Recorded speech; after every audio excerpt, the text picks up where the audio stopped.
Hello বন্ধুরা, আপনারা সবাই কেমন আছেন? আশা করি আপনারা সবাই ভালো আছেন। বন্ধুরা, আজ আমি তোমাদের দেখাবো ভাঙন মাছের তেল ঝাল রেসিপি। দেখুন, ভাঙন মাছটা আমি ভালো করে কেটে ধুয়ে নিয়েছি। সেটা এবার আমি লবণ হলুদ মাখিয়ে তোমাদের দেখিয়ে দিচ্ছি। দেখুন আমি নিয়েছি কিভাবে। এবার একটা কড়াই বসিয়ে তাতে পরিমাণ মতো সর্ষের তেল দিয়ে এবার আমি মাছগুলো এক এক করে দিয়ে লাল লাল করে আমি ভেজে নেবো। মাছগুলো দেখুন আমি কিভাবে সাজছি, আর আমি পিসগুলোও কত বড় বড় নিয়েছি। তোমরা চাইলে তোমাদের হিসেবে পিস করে নিতে পারো। আমি এবার মাছগুলো একটু উল্টে পাল্টে লাল লাল করে ভেজে নেব। প্লিজ প্লিজ বন্ধুরা, তোমরা ভিডিওটা দেখো আর কমেন্ট করে জানিও কেমন হয়েছে, আর সাবস্ক্রাইব করে দিও, আর একবার ট্রাইও করো। এবার আমার মাছটা ভাজাও হয়ে গেছে, এবার আমি তুলে নিলাম।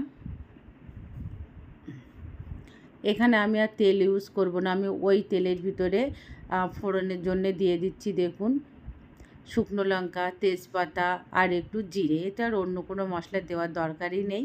এবার আমি একটু লাল লাল করে ভেজে নিলাম। এবার ওর ভিতরে দিয়ে দিলাম পরিমাণ মতো পেঁয়াজ কুচি। তোমরা চাইলে পেঁয়াজটাও কম বেশি করে নিতে পারো, কিন্তু এই মাছটা একটু তেল ঝাল হবে বলে আমি একটু পেঁয়াজ কুচিটাই বেশি দিয়েছি। এবার আর দিলাম আদা রসুনের পেস্ট।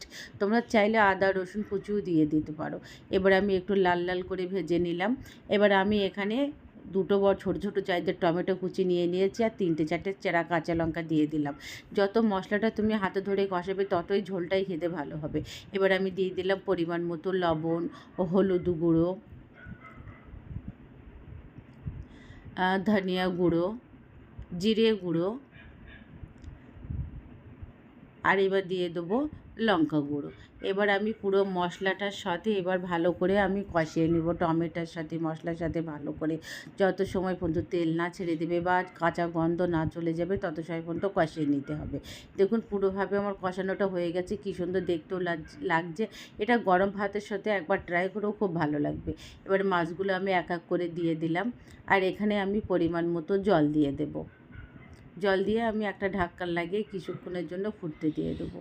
দেখুন আমার জল বেশি দেবো না, আমার পরিমাণ মতোই দিয়ে দেবো, বেশি রাখবো না। এটা তেল ঝাল হবে, এই জন্য বেশি ঝোল দেওয়ার দরকারই হয় না, অল্প একটু ঝোল দিলে হয়ে যায়। এবার আমি ঢাকনা লাগিয়ে দিলাম, 10 থেকে 15 মিনিটের মতন অপেক্ষা করছি। দেখুন আমার পুরো মাছটা হয়ে এসেছে, আর কালারটাও কত ভালো এসেছে, টকবক করে ফুটছে দেখুন। আর উপর দিয়ে আমি একটু গরম মশলা ছড়িয়ে দিলাম।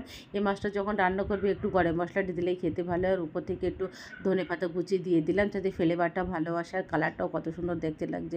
প্লিজ প্লিজ বন্ধুরা ট্রাই করো, আর সাবস্ক্রাইব করো, আর কমেন্ট করে